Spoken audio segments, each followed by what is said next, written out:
Allô, bonjour, est-ce que vous m'entendez? Bonjour à tous. Yes. Bonjour, bonjour. Bienvenue à la petite conférence sur la localisation Android. Je ferme ça. Tac. Voilà. Donc voilà, c'est l'heure, on va y aller. Donc bienvenue à ce talk sur le framework de localisation Android. Donc moi je suis Antoine Gérard. Il y aura une petite présentation de moi après dans la presse, mais voilà. Donc histoire que vous voyez ma tête avec la superbe coiffure du confinement. J'espère que ça se passe bien pour vous, évidemment, le confinement, tout ça. Du coup, ben, on est parti. Je vais passer sur les slides. Tac. Hop. Donc, j'espère qu'on les voit bien actuellement. Toc, toc. Normalement, on devrait donc. Donc, voilà. Donc, conférence sur la localisation Android. Donc, c'est excusez-moi, voilà, c'est parler évidemment de comment fonctionne le framework Android. Ça va pas être un tutoriel sur comment récupérer une position. Donc ça, j'explique après. Donc voilà. Donc qui suis-je? Alors moi, je suis Antoine Gérard. Je suis ingénieur, j'ai 26 ans. Je suis un développeur Android qui a fait ses armes chez Smart & Soft, si vous connaissez. Et j'ai voulu un petit peu regarder ce qui se passe ailleurs que Android. Même si je reste développeur Android dans ma nouvelle boîte.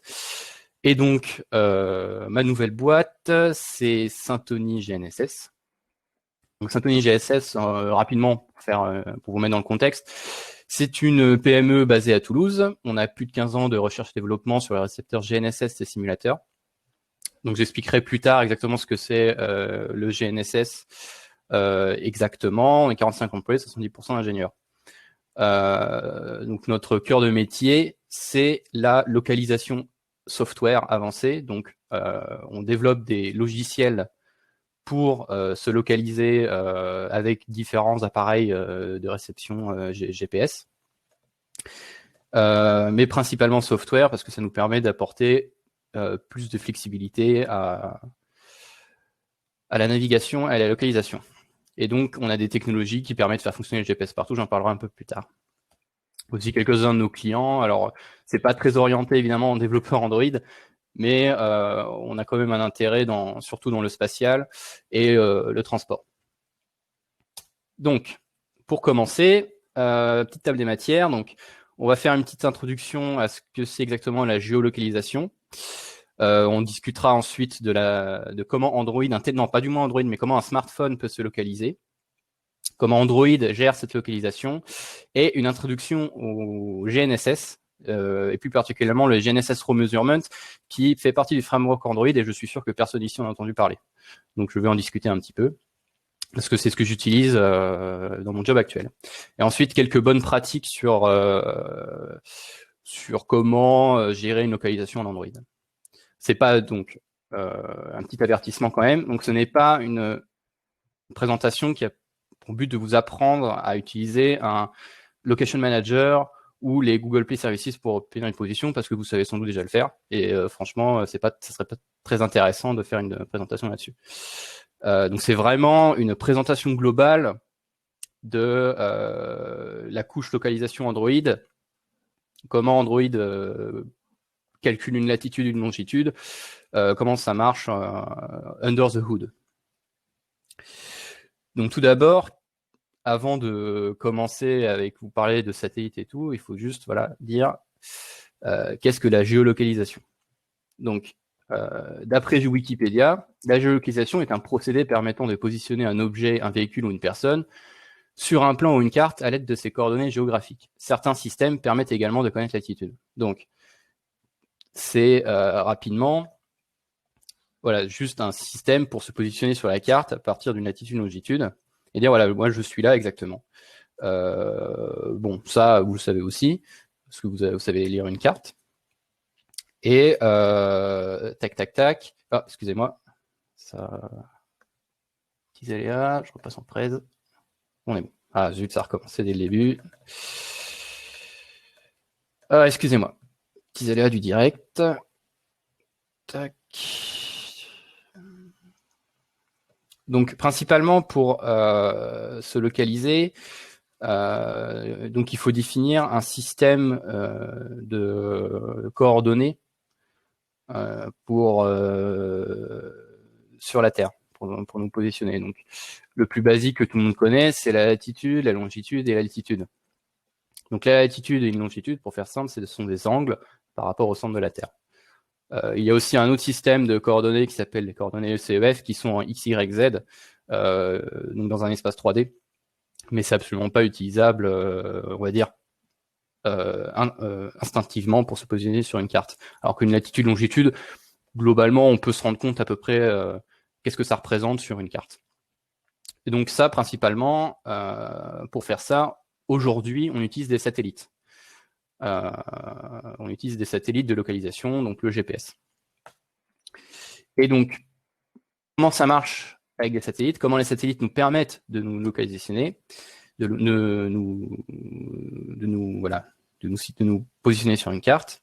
Eh bien, c'est grâce au GNSS, donc la géolocalisation et navigation par un système de satellites.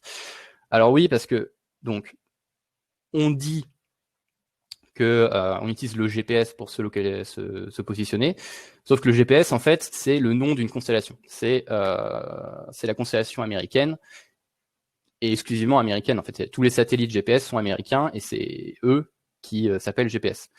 On a gardé ça parce que c'était les premiers, finalement. C'était les premiers à faire ça.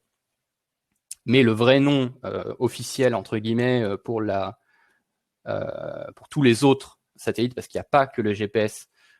Il y a en Europe, nous avons Galileo, en Russie, il y a GLONASS, en Chine, il y a Compass. Enfin, il y a plein de constellations aujourd'hui. Chaque nation essaie d'avoir la sienne.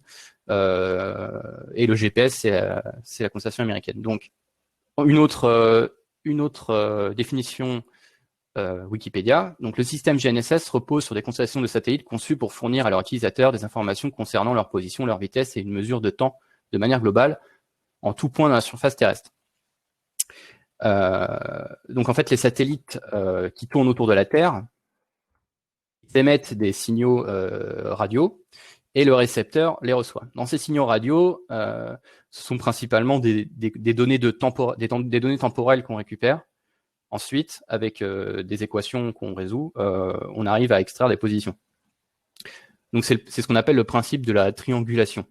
Donc, les satellites émettent en continu et de manière synchronisée des signaux de radionavigation, et ces signaux contiennent une date d'émission et des paramètres permettant de calculer les coordonnées X, Y, Z d'un satellite autour de la Terre. Donc, c'est en utilisant le système que j'ai nommé tout à l'heure, qui s'appelle le CEF. Donc, la petite image vous montre un petit peu comment ça marche. Donc, avec un minimum de 3 satellites, on arrive à résoudre cette équation qui permet en fait de calculer une coordonnée donc au niveau de la position là sur l'image d'un récepteur. Bon, je ne vais pas rentrer plus en détail dans les équations parce qu'on s'en fiche, mais en gros, c'est que des résolutions d'équations. Il n'y a pas que celle-là, il y a aussi les équations de signaux et tout, mais ça sera pour plus tard. Donc, la géolocalisation, c'est avec les GPS, c'est le principe de la triangulation. Avec 3 satellites, on a une position. Évidemment, plus on a de satellites, plus la position est précise. Avec 3 satellites, tu as une position précise à une centaine de mètres. Avec 8 satellites, tu tombes à 10 mètres. Quoi. Donc ça, c'est petite intro sur la localisation avec les SAT. Alors ça marche évidemment pas que sur Android, hein, c'est votre récepteur de voiture par exemple, il marche comme ça, enfin tout le GPS marche comme ça. Votre Garmin pour aller courir dehors sur votre montre, c'est la même chose, ça marche comme ça. Nous, ce qui nous intéresse, c'est comment Android se localise. Donc, un smartphone Android, il n'a pas que un récepteur GNSS.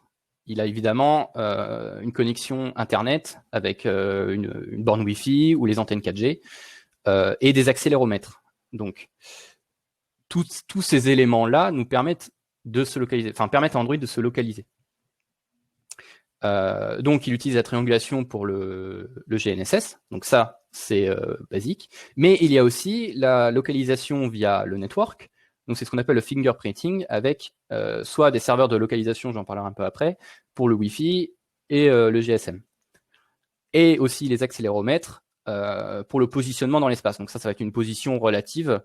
Enfin, c'est-à-dire que le téléphone va se localiser dans un espace dans lequel il est, mais sans réelle précision. Par contre, ce qu'il va savoir, c'est grâce à ça, c'est j'avance par exemple dans cette direction, ou alors je tourne, ou voilà.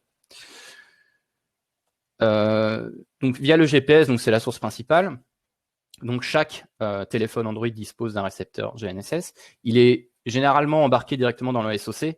Donc tous les téléphones Qualcomm, c'est comme ça. Ou alors ils peuvent avoir un chip dédié pour avoir une plus grande position, ou parce que c'est un autre fournisseur de CPU, par exemple chez Samsung, le Galaxy S9, il a un récepteur dédié, ce n'est pas dans le SoC. D'ailleurs, c'est pas pour faire de la pub à Samsung, mais du coup le Samsung S9 c'est un très bon téléphone pour la localisation, parce qu'il a un chip vraiment dédié à ça. Évidemment, il y a d'autres paramètres qui jouent sur la qualité du signal, comme l'implémentation des antennes. Dans les téléphones bas de gamme, il va y avoir une seule antenne qui gère tout, donc la 4G, le Wi-Fi et même le GPS. Donc tu peux avoir des interférences qui peuvent arriver si par exemple tu es à côté d'un routeur 4G extrêmement fort. Tu peux avoir des interférences. Donc le plus précis évidemment, c'est d'avoir un chip dédié pour la localisation. Donc pour continuer, donc avec le GPS, donc ce que reçoit le téléphone, c'est ce qu'on appelle des messages de navigation. Donc, ce sont des paquets de données envoyés par les satellites que le récepteur reçoit. C'est émis généralement sur 2 fréquences, donc L1 et L5. Maintenant, il y a aussi la L1 et L2. Maintenant, il y a aussi la L5. Alors, je ne vais pas rentrer dans les détails sur ce que veut dire exactement L1, L2, L5, mais ce sont des plages de fréquences sur lesquelles les signaux sont envoyés, et les téléphones reçoivent via ces plages de fréquences les messages. Un message de navigation contient les données pour un satellite ou plusieurs satellites. Donc, chaque satellite va envoyer un message, il contient les données pour ce sat. Quand le téléphone le reçoit, il le décode et extrait ce qu'on appelle les éphémérides. Les éphémérides, ce sont les données de navigation, les données orbitales des satellites. Ils changent toutes les heures, forcément parce qu'un satellite ça bouge, et ça permet de calculer les positions. Par contre, il y a un truc avec ça, c'est que les messages de navigation, c'est des vitesses de transfert longues. On parle de satellites qui ont été envoyés dans le début des années, dans les années 80, fin 80, 90, début des années 90. Bon, les vitesses de transfert sont très basses. On parle de 50 bits seconde. Donc c'est très long de recevoir un message. Ça prend 12 minutes et demie. Et en plus de ça, comme je disais, les satellites bougent, donc le message, quand tu vas le recevoir, ça va être valable sur une certaine plage temporelle. Généralement, c'est 2 heures. Donc toutes les 2 heures, il faut rafraîchir les messages pour avoir les dernières données satellites et du coup calculer une nouvelle position précise. Parce que forcément, si tu as des vieilles données temporelles, eh ben, tu peux avoir 1 kilomètre d'erreur sur ta position. Donc ici, une petite représentation des frames. Bon, c'est pas hyper intéressant, mais ça permet de voir un petit peu que c'est vraiment long à recevoir. Donc on voit bien que pour recevoir toutes les données de tous les satellites, il faut une douzaine de minutes. Donc c'est très long. Et évidemment, vous, quand vous utilisez Google Maps, vous attendez pas 12 minutes avant de recevoir une position. Donc il y a forcément des alternatives. Et donc, ça, c'est ce qu'on appelle le Assist GPS ou le AGPS. Alors, plutôt que d'aller attendre dehors sous un satellite de recevoir 12 minutes et demie de messages, eh bien, il existe des serveurs où on peut télécharger directement ces données de satellite. Donc, il y en a plusieurs, il y a Sup, Extra. Ça, c'est en relation avec évidemment les agences spatiales qui gèrent les satellites et les constructeurs de puces GPS. Donc, par exemple, si vous avez un téléphone Qualcomm, vous allez avoir un serveur Qualcomm pour recevoir ces données-là. Si vous avez un téléphone Exynos, pareil. Google a son propre serveur aussi qui s'appelle Sup. Enfin, C'est pas à Google, mais il participe à ce serveur-là, ça s'appelle SUP. Donc voilà. Si vous avez déjà bidouillé un petit peu vos téléphones Android, vous avez peut-être ajouté, mis à jour des fichiers de configuration pour le GPS. En fait, ces fichiers là mettent à jour les URL pour récupérer les données de navigation. Parce que certains téléphones vont avoir qu'un seul serveur, et que si ce serveur tombe en panne, bah, vous n'avez plus de GPS globalement. Et du coup, vous pouvez ajouter d'autres serveurs en backup afin de récupérer les données de navigation. Donc c'est beaucoup plus rapide pour obtenir le message et donc une position. Et c'est un peu plus fiable, parce que j'en parlerai un petit peu après, enfin juste après, mais les satellites, bon, bah, c'est dehors, c'est dans le ciel, il suffit d'être un petit peu caché et on ne reçoit pas de message. Aujourd'hui, tous les téléphones Android gèrent la GPS. Enfin, vous n'avez pas normalement de téléphone, ce qu'on appellerait de navigation offline. Tous les téléphones ont la GPS. Donc, évidemment, ça dépend aussi du choix d'intégration de tel ou tel. Enfin, comme je disais, ça dépend du serveur. Certains téléphones vont avoir plus de serveurs et donc seront plus aptes à obtenir une position rapidement, et d'autres non. Donc, qu'est-ce qui peut empêcher le téléphone de calculer une position avec les GPS autre que les temps de réception? Il y a ce qu'on appelle le problème de multitrajet. Si vous êtes dans un environnement urbain, vous avez peut-être déjà observé sur Google Maps que parfois, il vous positionne absolument pas là où vous devez être. C'est parce que, par exemple, si vous êtes dans des grandes villes... Alors en France, on l'a pas trop, peut-être à La Défense, mais c'est surtout dans les mégapoles type américaines ou asiatiques avec des énormes immeubles. Quand vous êtes sous les immeubles, bah, vous voyez à peine le ciel. Du coup, les satellites sont très peu visibles. Et même pire que ça, parfois vous allez voir plus de satellites que vous ne devriez, ou des messages complètement erronés. C'est ce qu'on appelle le multitrajet. En fait, les signaux des satellites vont rebondir sur les surfaces de type immeuble et même en montagne, ça peut marcher, de type montagne. Et ça, du coup, ça altère en fait le temps de réception. Et comme une triangulation se base vraiment sur les temps de réception, ça peut donner des erreurs. Donc aujourd'hui, il existe des algorithmes pour corriger ça, mais évidemment, c'est pas idéal. Il y a aussi les masquages de satellites, vous ne voyez juste pas. Donc voilà. Et il peut y avoir aussi des rejets de signaux. Donc imaginons quelqu'un, bon, ça, je travaille dans une boîte qui fait un peu ça, mais enfin, non, on fait pas ça. Oubliez ce que j'ai dit, mais on fait des simulateurs GNSS. Il peut y avoir des signaux que vous récupérez qui sont GPS, mais ils sont faux. C'est des faux signaux. Et du coup, la puce GPS peut la dégager. Ça peut arriver aussi dans le cas de multitrajet, où forcément le signal a mis beaucoup plus de temps à arriver au récepteur qu'il n'aurait dû, et il le considère comme un message faux. Ouais, c'est le confinement, ils n'ont pas le droit. Non, c'est bon. Donc voilà. Alors, donc ça, c'était pour le GPS. Donc je parlais tout à l'heure aussi des serveurs Wi-Fi GSM. On peut se localiser uniquement aussi avec de l'Internet. Alors, le premier qui vient en tête, c'est le Wi-Fi avec les beacons Wi-Fi Bluetooth. Donc avec une balise Wi-Fi, enfin un routeur Wi-Fi, vous pouvez vous localiser. Donc, outre l'adresse IP, qui est une localisation qui marche aussi, mais qui est très peu précise. On peut utiliser des bornes Wi-Fi ou Bluetooth pour se localiser en intérieur, par exemple. Et ça peut aussi aider à supporter la localisation standard. Ça veut dire que votre téléphone, vous êtes dehors, vous avez un signal, vous avez une position de dehors, vous rentrez dans un bâtiment, vous vous connectez au Wi-Fi du bâtiment, et bien grâce à ça, le téléphone peut déduire, ah, vous étiez là, et vous avez ce Wi-Fi là, donc vous êtes à l'intérieur de ce bâtiment. On peut faire ce genre de choses avec le Wi-Fi. Ah oui, un petit gif marrant ici. Bon, voilà.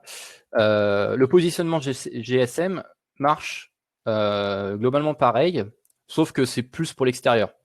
Même si en intérieur, on peut recevoir aussi la 4G, mais il ne saura pas que vous êtes en intérieur. Vous allez recevoir un signal 4G, mais il n'y a rien de dit que l'antenne 4G est à l'intérieur de chez vous. Et puis si l'antenne 4G était dans votre appartement, bon, c'est un peu compliqué, je suppose. En fait, ça, c'est ce qu'on voit un peu parfois, vous savez, dans les films. Ah, j'ai réussi à localiser le téléphone avec la connexion. Bon, ça, ce sont des choses qui existent vraiment. En fait, un téléphone Android, il va savoir à quelle antenne 4G il est connecté. Enfin, quelle antenne 4G il lit les messages d'Internet. Et l'antenne 4G, en fait, on sait où elle est physiquement. Donc, il y a, avec son ID, chaque antenne GSM a un ID, et grâce à cette ID, on peut savoir, tiens, cette antenne 4G, bah, c'est celle-là, elle est ici. Et avec des serveurs de données, on peut extrapoler une position grâce à ça. Alors, l'intérêt de ça, c'est que c'est une localisation, bon, elle est certes très peu précise, parce que c'est sur une zone de plusieurs centaines de mètres, mais elle est basse consommation. Alors ça peut paraître un peu bizarre de dire ça, parce que la 4G consomme beaucoup, mais il suffit d'avoir un paquet de données, et on sait sur quelle antenne on est connecté, donc ça peut s'arrêter là. Et surtout, voilà, un paquet de données, donc tu lis pas les données en continu, comme le GPS. Le GPS, lui, lit les données en continu. Et tu peux avoir une position brute, directe. Alors, ça sert si tu veux faire de la navigation, c'est mort, tu pourras pas, mais tu peux avoir au moins une position ponctuelle, tac. Et les accéléromètres. Donc, les accéléromètres sont très utiles pour la navigation. Pour la localisation pure, ça ne sert à rien. Enfin, seuls les accéléromètres ne peuvent pas se positionner. Mais par exemple, dans un espace de type local, à l'échelle d'une pièce, on peut se localiser dans une pièce juste avec les accéléromètres. C'est ce qu'utilisent globalement tous les frameworks, vous savez, de réalité augmentée. Quand vous placez, voilà, dans Pokémon Go, vous allez vous placer un Pikachu sur votre sol. Quand vous bougez autour, c'est les accéléromètres qui rentrent en compte. Donc c'est de la localisation locale sur quelques mètres. Petit mot en plus sur la localisation Wi-Fi. La localisation Wi-Fi, du coup, est très utile en intérieur. On peut faire du mapping d'un bureau, par exemple, ou d'un bâtiment avec les antennes Wi-Fi qui sont disposées et générer ce qu'on voit comme sur cette image, des heat maps. Donc, en fonction de la puissance du signal de votre routeur, vous pouvez dire « je suis globalement dans cette zone-là parce que le signal est plus fort ici que là-bas ». Ça, c'était la base de la localisation Wi-Fi. Donc, ça marche. C'est pas ouf, mais ça marche. Il y a une alternative qui s'appelle le RTT et qui, elle, plutôt que de se baser sur la puissance du signal, oula, attendez, je regarde vite fait le temps. Ok, c'est bon, je suis dans les temps. Plutôt que d'utiliser la puissance du signal, va utiliser le temps de transfert entre le routeur et le téléphone. Ça revient un petit peu comme le GPS, mais c'est exclusivement Wi-Fi. Donc c'est un truc que Google on a fait parler à une Google I.O. d'ailleurs, c'était la Google I.O. de 2018. Ils en parlaient du Wi-Fi RTT et de la localisation indoor. Alors pour info, nous, à Saint-Denis, on fait une solution de localisation indoor qui utilise exclusivement les signaux GNSS. Donc on émet via des antennes un signal GPS comme on l'aurait dehors. Et on peut se positionner à l'intérieur avec notre solution. Donc ça marche beaucoup mieux que le Wi-Fi parce que c'est des vrais signaux GPS. Mais voilà, il faut quand même une installation conséquente. Donc pour continuer, une autre manière de se localiser avec le Wi-Fi, c'est les requêtes serveurs. Donc si vous allez voir dans networklocationprovider.java, dans le framework, vous verrez que votre téléphone, quand il se localise via le Wi-Fi, il va envoyer un paquet de données sur les serveurs Google, par exemple. Alors, je ne peux pas confirmer si c'est utilisé tout le temps comme ça, mais tel que je le lisais dans cette classe-là, ça avait l'air de faire ça. Il va récupérer en fait les données du routeur Wi-Fi et de l'antenne 4G à laquelle le téléphone est connecté. Ça, vous pouvez y accéder. Et il va envoyer ça à un serveur de chez Google et Google renvoie une position.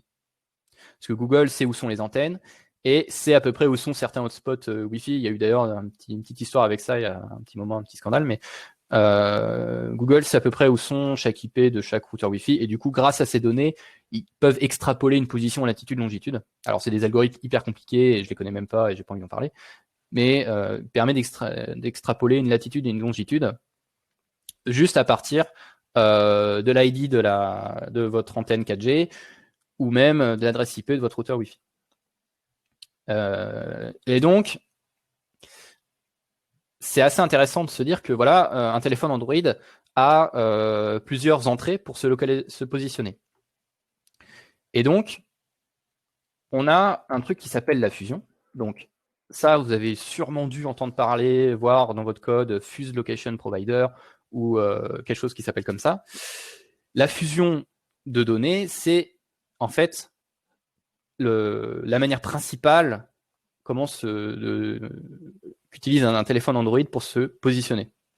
Il va prendre en entrée tous ces paramètres, donc la position GPS qui vient du GNSS, le Wi-Fi, le GSM, le Bluetooth. Alors, je n'ai pas trop parlé du Bluetooth, mais ça marche comme le Wi-Fi. Et les accéléromètres. Et donc après, toutes ces entrées vont rentrer dans une boîte noire que j'ai appelée là, ici, sur le slide Fusion. Et avec des algorithmes, tac, va extraire une position.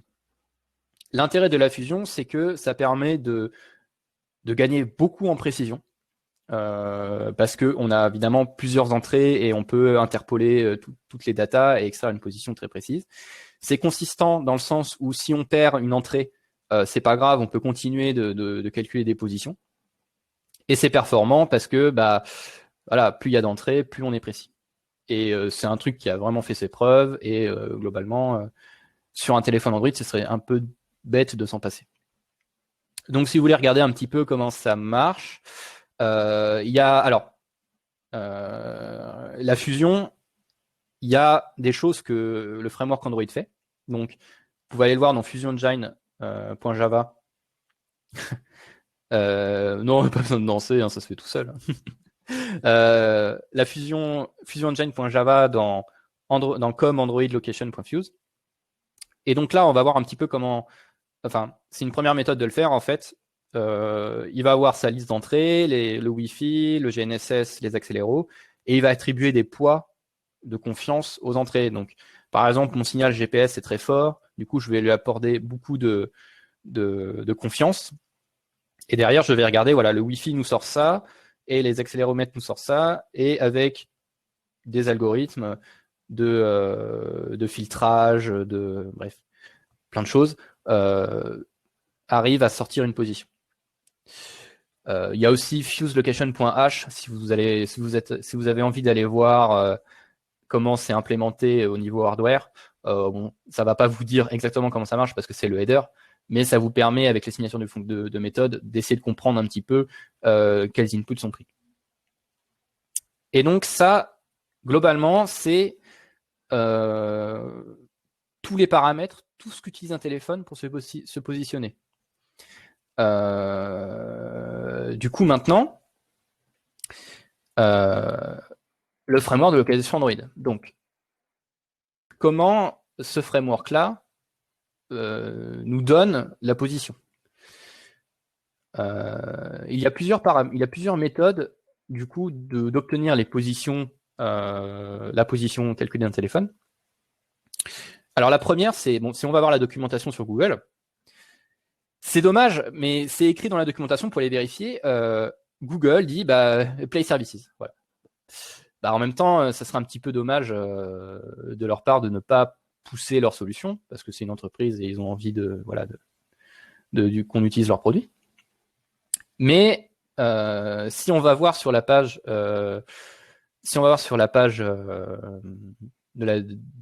de comment obtenir une position dans la documentation Android, ils disent que le Location Manager est deprecated, excusez-moi, deprecated, ce qui est, enfin, il est deprecated pour dire utiliser plutôt les Play Services. Mais dans l'absolu, il marche encore très bien et il y a des choses qu'on ne peut pas faire avec les Play Services, notamment ce que chez Symfony, on n'utilise que le Location Manager parce qu'on a besoin des remeasurements et je vous en parlerai sur la fin.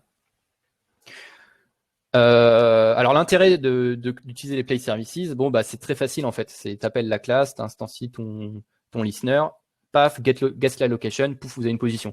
Vous réfléchissez même pas sur est-ce qu'elle est vraie ou fausse, et vous avez une position. Et cette position, elle est calculée grâce à la fusion. Et c'est pour ça qu'on arrive à avoir une position très rapidement en utilisant les P-Services. Mais nous, ce qui nous intéresse, c'est le Location Manager un peu plus, parce que le Location Manager, en fait, on peut voir comment il fonctionne. Les P-Services, c'est des grosses boîtes noires avec des stack traces dégueulasses en mode Z.Z.Z.B quand ça crache. Donc, on ne sait rien de ce qui se passe dedans. Par contre, le Location Manager, on sait, parce que c'est open source. Globalement, avant les Play Services, comment on recevait comment on disait j'ai envie d'avoir une latitude, longitude, on utilisait un service qui fait tourner un Location Manager. Et on implémentait l'interface Location Listener, et quand on avait une nouvelle position, paf, on avait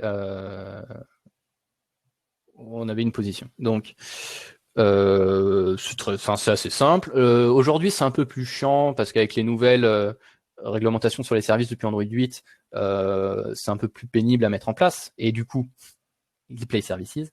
Mais ça reste quand même la solution, on va dire, la plus maîtrisable, c'est-à-dire on sait ce qu'on fait pour recevoir une position. Donc, on a la partie location qui nous propose un location manager à mettre dans un service avec l'interface. Et dans l'Android Location, en fait, il y a toute la partie fusion et GNSS Measurement. Alors, GNSS Measurement, c'est toutes les données des satellites.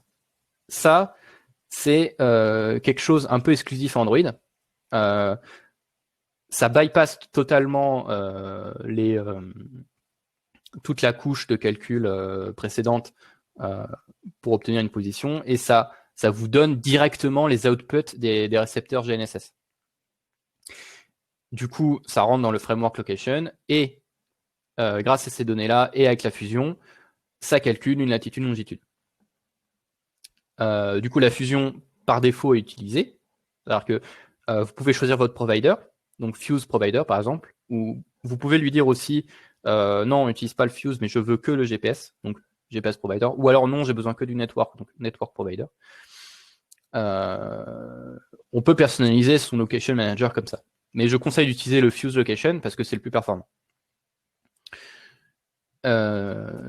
Si on descend un peu plus, on arrive sur ce genre de graphique où en fait, on a un côté constructeur, où ça c'est immutable, vous pouvez rien faire, où on va avoir toute la partie hardware.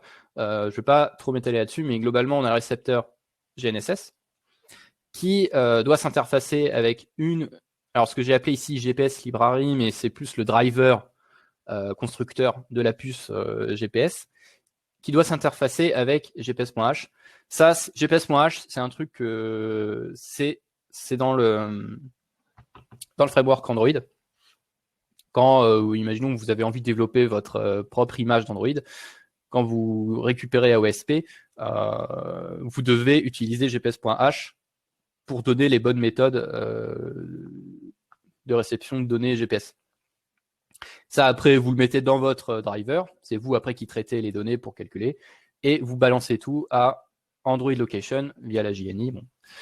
Ça, c'est une partie un peu chiante parce que personne n'a envie de faire du C++ sur Android pour ça. Mais c'est intéressant de savoir d'où viennent vraiment les données et comment ça marche. Et il y a aussi les autres entrées. Donc, les autres entrées, ça va être le network et les accéléromètres. C'est pareil. Il y a un driver que là, j'ai appelé traitement, mais c'est un driver personnalisé par le constructeur et ça renvoie tout à Android Location. Donc, évidemment, les données de sortie de traitement, elles rentrent dans Android Location via la fusion. Avec Android Location, tu peux pas juste dire non, récupère-moi les données Wi-Fi, vous avez d'autres manières de le faire. Et c'est pas via Location que vous allez récupérer, je sais pas moi, l'adresse IP d'un routeur Wi-Fi. Ou est-ce que votre téléphone est dirigé vers le nord via sa boussole interne. Ça, vous avez d'autres choses, vous avez d'autres frameworks. Mais pour la localisation, c'est comme ça. Et donc, Android Location, après, vous l'interfacez avec le Location Listener et paf, vous avez votre position au niveau de votre application. Ce qu'il faut comprendre, un truc, c'est que vous pouvez, alors, parfaitement, du côté de votre application, accéder aux données brutes du récepteur GNSS tout en bypassant un petit peu la partie GPS H et GPS Library. Parce qu'il y a un truc qui existe qui s'appelle les raw measurement. Alors, les raw measurement, c'est quelque chose que je pense pas que vous ayez eu des informations dessus, vous êtes tombé dessus. Ce sont vraiment les données brutes des satellites que le framework Android permet d'utiliser. Donc, un petit mot rapide. Donc, j'en ai parlé tout à l'heure des messages de navigation. Et en fait, les raw measurements, c'est ça. C'est les messages de navigation. Ce sont les vraies données des satellites. C'est-à-dire qu'elles ne sont pas altérées par un serveur ou autre chose. C'est vraiment ce que le téléphone lit quand il a une connexion à un satellite. Donc ça marche avec toutes les constellations de satellites de localisation. Donc Galileo pour l'Europe, GLONASS pour la Russie, QZSS pour le Japon, et le GPS pour les États-Unis. Mais bon, par défaut, c'est le GPS parce que c'est la constellation historique. Alors, c'est une couche assez cachée d'Android. Et depuis Android 7, c'est obligatoire. C'est-à-dire que tous les constructeurs de téléphones doivent permettre de remonter ces données-là via le framework. C'est quelque chose que Google avait l'air de pousser à une époque. Alors aujourd'hui, ils en parlent un peu moins, mais à une époque, ils essayaient de pousser ça vraiment. Et on a vu apparaître sur le marché des téléphones qui étaient très bien implémentés niveau GPS. Donc je pense notamment au Xiaomi Mi 8, qui lui a même le luxe d'être ce qu'on appelle dual band, donc avec 2 antennes GPS. Et il donnait accès à même plus que certains raw measurements, carrément les navigations de messages. Vous savez, les trucs qui mettaient 12 minutes pour recevoir, là, tous les téléphones ne donnent pas le droit de les lire. Tous les téléphones ne le donnent pas. C'est au désir du constructeur. Ça, c'est pas obligatoire, entre guillemets, d'après Google. Donc ça, c'est vraiment les données orbitales qui sont remontées. Les raw measurements, ça va être tous les indices temporels des satellites, alors que les données orbitales, ça va être les trajectoires, les paramètres d'envoi des signaux. Enfin, je ne vais pas rentrer dans les détails, mais c'est beaucoup plus de paramètres très, très liés au satellite plutôt que les temps utiles au calcul de position. Donc, tous les téléphones ne sont pas compatibles navigation message, mais tous les téléphones Android 7 sont compatibles raw measurement. Je ne sais pas si j'étais très clair sur ça, mais globalement, ce sont des données que sur Android, on arrive à avoir. Je vois qu'on est bientôt à la fin, alors je speed un petit peu. Tac. Donc un raw measurement, si vous regardez dans le code source, ça ressemble à ça. C'est une classe standard de données qui donne accès à plein de... Je ne sais pas si on voit ma souris. Non, bon, tant pis. Plein de champs qui sont liés au satellite. Donc, ce qui nous intéresse ici, par exemple, ça va être le SVID, le Constellation Type, le Time Offset Nano, c'est sur N0. Donc, dès qu'il y a des times dedans, ce sont les données de temps. Et ok, si on voit la souris, c'est cool. Et ça nous permet, par exemple, Receive SV Time Nano, ça c'est par exemple très utile pour calculer une position parce que c'est le temps qu'a mis le téléphone à recevoir le message. On peut voir ici le C sur N0, donc c'est la puissance du satellite. Donc, est-ce que le satellite émet suffisamment fort pour être bien décodé? Ou le SVID, qui est le numéro du satellite, et même le Constellation Type qui te dit, voilà, ça c'est un satellite de GPS ou c'est un satellite de Galileo. Donc, ça, c'est renvoyé via le framework dans une collection, et chaque entrée de la collection est un satellite. Avec ça, on a aussi GNSS Clock, qui fait partie des GNSS Raw Measurement, et GNSS Clock, en fait, c'est plus bas niveau, parce que c'est la classe qui représente l'état du récepteur GPS de votre téléphone. Donc, ici, on peut voir, par exemple, Time Nano, ça va être le temps, le temps de la clock du récepteur. Le Uncertainty Nano, ça va être un delta de confiance sur le temps, parce que forcément, il peut y avoir des décalages pour X raisons. Et donc, ces deux classes, juste avec ces deux classes, en fait, vous pouvez calculer des positions à la main, si vous avez envie. Mais C'est pas, vous le faites pas parce que c'est très compliqué. Mais c'est intéressant de voir d'où viennent en fait ces données que retourne le framework Android quand vous avez lat long d'un objet location. Donc comme je disais, c'est Android N minimum. C'est un listener à données location manager, donc ça dépend du location manager parce que ça fait partie de la couche location.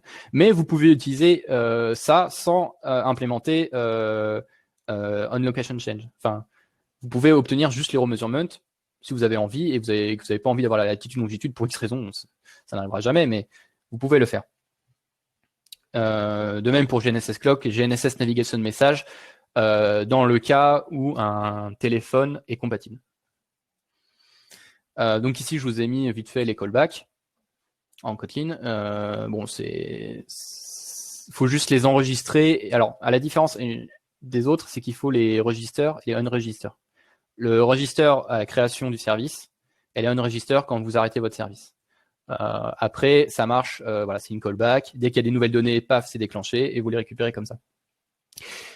Ces callbacks ne sont pas synchronisés avec le location change. C'est pour ça que je vous dis que vous pouvez les mettre sans le on location change. Parce que on location change, lui, quand il est appelé, c'est quand il a réussi à calculer une nouvelle latitude longitude. Donc, il aura déjà reçu les raw measurements dont je parlais pour calculer sa latitude longitude. Mais il peut dire que voilà, si le téléphone n'a pas bougé, ça sert à rien de rafraîchir ma position et du coup, il va pas vous remettre une nouvelle position. Par contre, GNSS Measurement Received, ça c'est appelé à chaque fois qu'il y a un nouveau message. Donc ça peut être très très vite appelé assez vite. Oula, excusez-moi, mais ça peut être très vite. Vous pouvez être très vite spammé en fait par les messages. Donc à gérer quand même de votre côté de manière efficace. Mais voilà comment ça se passe. Qu'est-ce qu'on peut faire avec des raw measurements? On peut faire plein de choses. On peut faire ce genre d'application qui permet par exemple de regarder, voilà, vous êtes dehors, vous ouvrez l'application et puis là, pouf, vous voyez, ah bah j'ai 11 satellites en vue, je vois tous les satellites de toutes les constellations, je suis positionné ici, enfin, une appli de monitoring par exemple de GPS, ça peut être pratique dans le cas où vous voulez vous positionner, où vous êtes sûr d'avoir du signal ou pas. À gauche, GNSS Analysis, c'est une appli qui a été développée par Google open source et qui permet justement de faire du monitoring des satellites, exporter des données si vous avez envie de trafiquer les données GPS. Voilà. Et l'autre, c'est GPS Test, qui est une application voilà, pareil, de monitoring un peu plus simple que l'autre. Ça permet de contrôler la disponibilité du signal GNSS. Donc, si vous développez une application de navigation, par exemple, et que vous avez voilà, du routing, ça peut être intéressant de savoir, voilà, est-ce que j'ai des GPS dispo pour signaler à mon utilisateur le signal est un peu pourri, par exemple, donc la navigation risque d'être mauvaise ou je ne peux pas calculer une position correcte.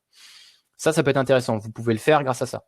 Vous avez juste à implémenter GNSS Raw Measurement et regarder dedans la qualité des C sur N0. Donc les C sur N0, ici, par exemple, ils sont montrés via les barres ici, là, sur l'application GPS Test.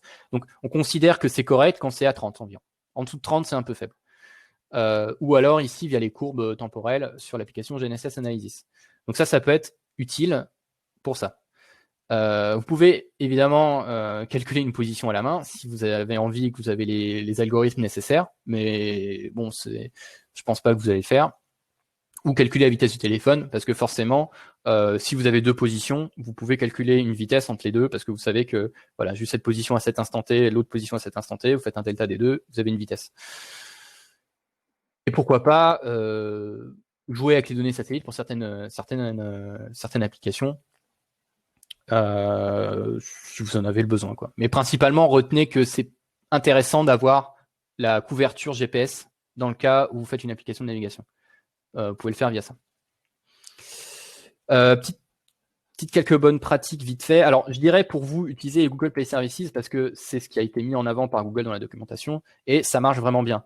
Dans le cas, pour avoir une position brute à un instant T pour je ne sais quelle raison, ça fait le job parfaitement. Pour la navigation, c'est très bien aussi grâce à la fusion. Ça vous permet d'avoir une qualité de position supérieure au Location Manager. Le Location Manager à mettre dans un foreground services depuis Android 8. Bon, ça, c'est pas, j'apprends rien. Il faut utiliser à bon escient le taux de rafraîchissement de la position, parce qu'en fait, vous avez vous pouvez dire, voilà, moi j'ai, excusez-moi, ouais, je sais. Je vais tirer un avis de fait, excuse-moi. Voilà, vous pouvez dire, j'aimerais une position toutes les 100 millisecondes ou toutes les 10 secondes. Calibrez votre taux de rafraîchissement en fonction de votre besoin, et comme ça, vous ne pomperez pas inutilement la batterie du téléphone. Tac. Petite différence entre le Coarse Location et Fine Location. Alors ça, c'est quand on instancie le Location Manager, il nous demande est-ce que vous voulez une position précise ou globale.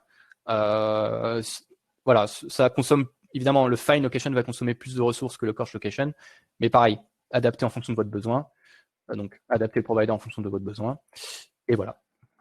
That's all, folks. Désolé, j'ai un peu rushé sur la fin, j'ai perdu un peu de temps, mais il fallait finir. Donc, si vous avez des questions, je suis tout oui sur slide.io là. Donc je passe slide.io. Voilà, il y a pas mal de questions. Alors je vais essayer de streamer les questions. Tac, tac, tac. Hop, hop. Zut. Clac. Share screen. Alors, share screen, on va mettre celui-là. Pof. Et là, clac. Les questions. Un avis sur la précision qu'aurait le projet de localisation lié au Covid-19. Alors, je ne sais pas trop c'est quoi le projet de localisation lié au Covid-19, mais je pense qu'une... Enfin, la précision sera bonne, hein, il n'y a pas de... Sachant que c'est un truc à l'échelle mondiale, tant que tu restes à l'échelle d'une ville, donc ça marcherait assez bien, je pense. Tu n'as pas besoin du mètre près. Tu peux dire, ah, celui-là, il est là exactement à un mètre près, il a le Covid. Non.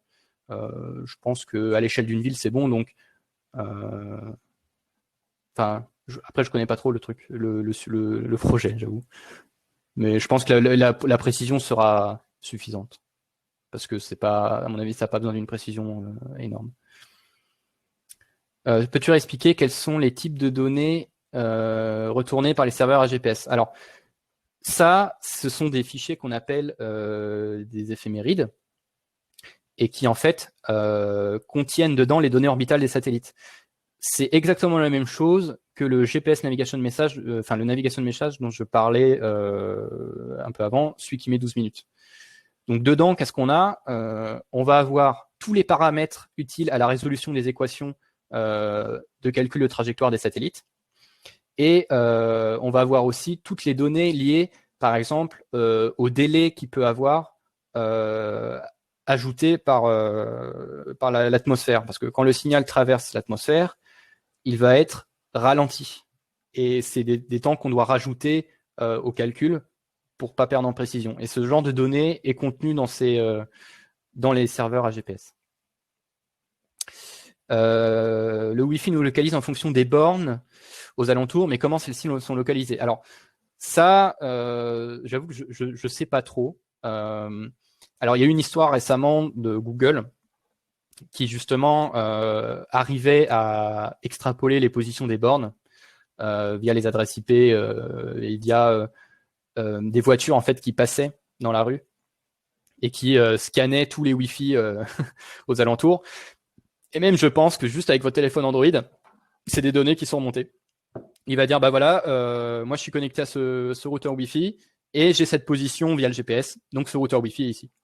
Enfin, globalement, ça devait être ça. Comment fonctionnent les applications de type fake GPS pour simuler une position GPS? Alors, ça, j'ai regardé un petit peu comment ça marchait, effectivement. Donc, ça ne touche pas au raw measurement.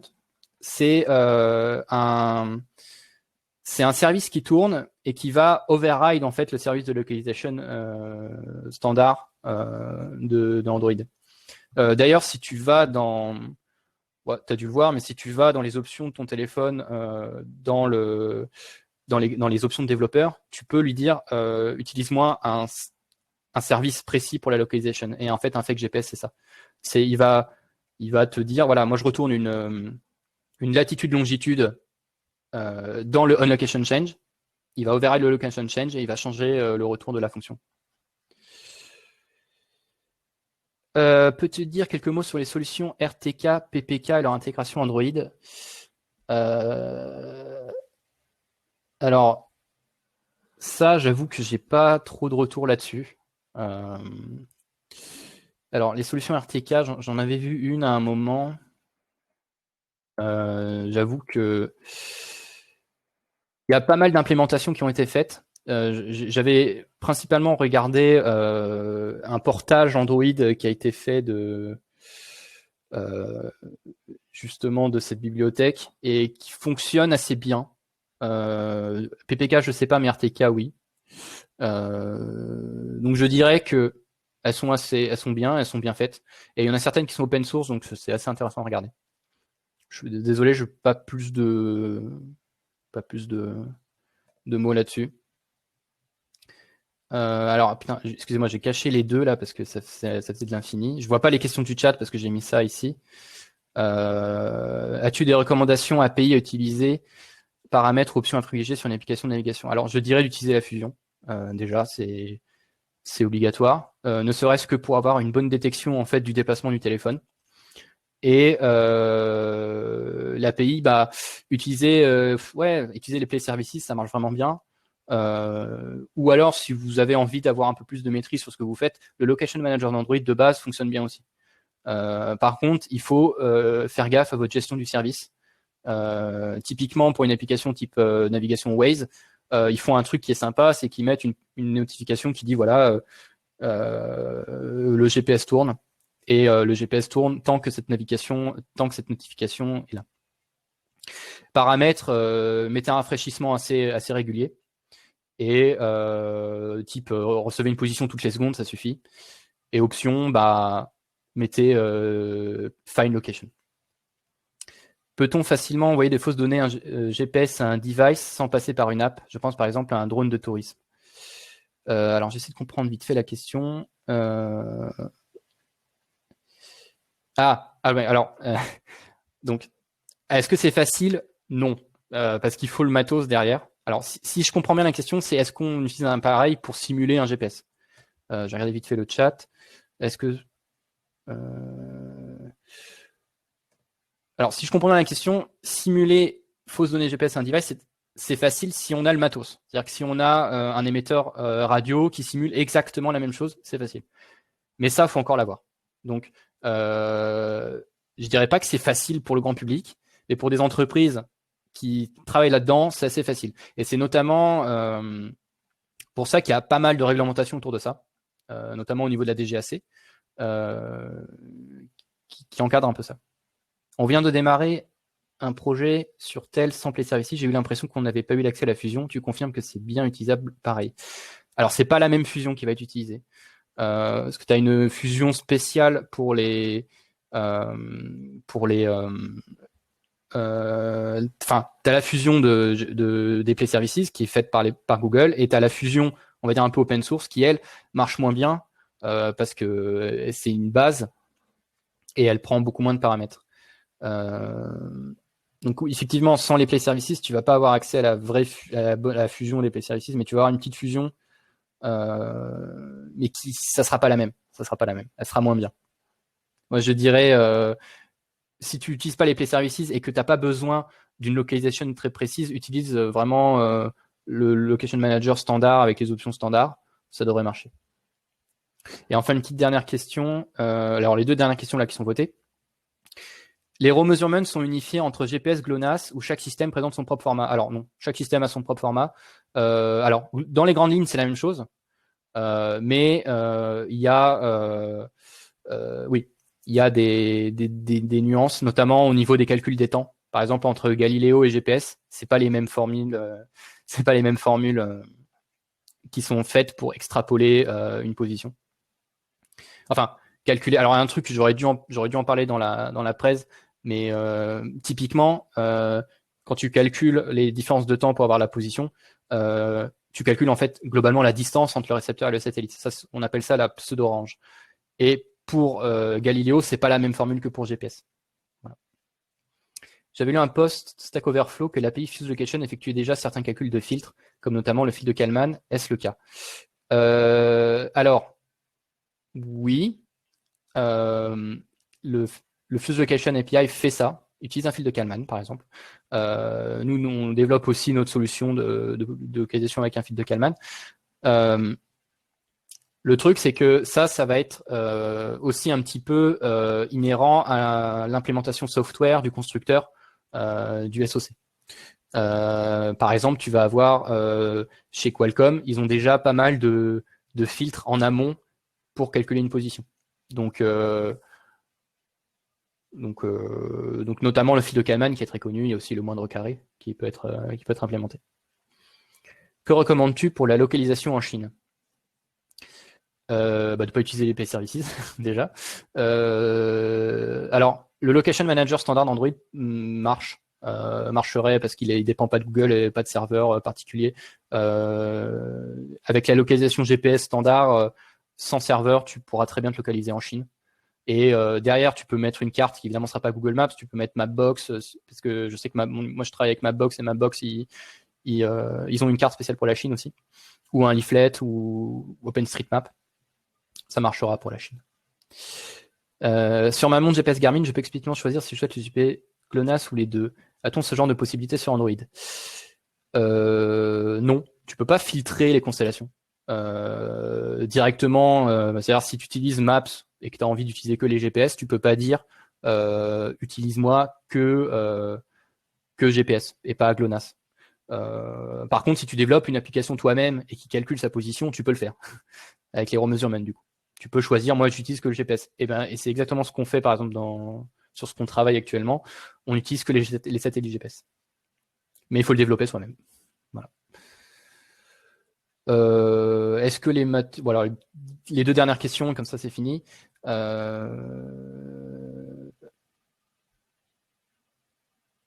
Ok, je regarde vite fait les questions. Là. Dernière question, est-ce que le matériau utilisé pour fabriquer les murs affecte le signal Wi-Fi et donc la géolocalisation à l'intérieur? Alors, on n'a pas fait d'études là-dessus, mais je dirais que... Je vais remettre ma webcam. Tenez. Hop. Je dirais que effectivement, tu vas pouvoir te localiser, te positionner en intérieur grâce au Wi-Fi. Si tu es dans un open space, ça va être très précis, je pense, dans une grande pièce. Par contre, dès que tu commences à avoir des murs, le signal va être atténué et forcément, ça va interagir avec la précision, quoi. Mais là-dessus, j'ai pas plus d'informations parce qu'on travaille pas avec le Wi-Fi en intérieur. Et enfin, dernière question, avec l'API FLP, dès qu'on est en background, quand je demande une précision high avec un intervalle de 15 minutes, souvent j'ai des relevés aberrants. As-tu une solution? Tac, tac, tac. Je sais pas trop ce que tu entends par relevé aberrant. Est-ce que c'est des latitudes, longitudes fausses ou complètement foireuses? Si c'est 15 minutes, je dirais d'essayer de baisser le rafraîchissement, essayer de le baisser à 5 minutes. C'est pas ça qui va